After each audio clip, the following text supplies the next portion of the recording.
చాలా మంది మహిళలు డైరెక్ట్ గా చెప్పిన సందర్భాలు కూడా ఉన్నాయి, నాకు కమిట్మెంట్ అడిగిరు, ఆఫర్లు అడిగిరు, అది ఇస్తాం. లేదండి, ఎవరైతే పార్టీలో బాధ్యత ఇయ్యమంటే ఇయ్యని వాళ్ళు ఉంటారు కదా.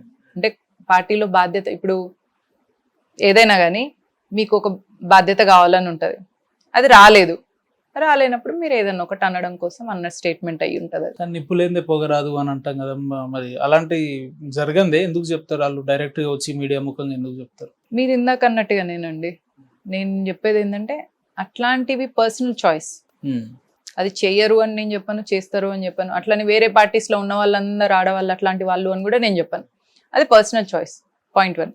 పాయింట్ 2, మన ఎట్లాంటి వాటికి మనం కమిటెడ్ ఉన్నాం, మనం ఐడియాలజీకి కమిటెడ్ ఉన్నామా, చిన్న చిన్న పర్క్స్ కోసం కమిటెడ్ ఉన్నామా, దట్ మ్యాటర్స్.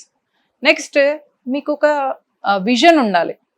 పాలిటిక్స్ అనేది ఒక 2 years 3 years లో మీకు రిజల్ట్ ఇచ్చే ఫీల్డ్ కాదు. ఒక 5 years 10 years 15 years long term లో పనిచేసేది. కాబట్టి ఇక్కడ మీకు పేషెన్స్ ఉండాలి. నెక్స్ట్, నో డౌట్ మీరు ఎంత పని చేసినా కూడా మీకు ఒక రినౌన్సియేటెడ్ మైండ్ సెట్ కూడా ఉండాలి. అంటే మీకు అధికారం రాకపోవచ్చు, మీకు రాసి పెట్టి లేకపోతే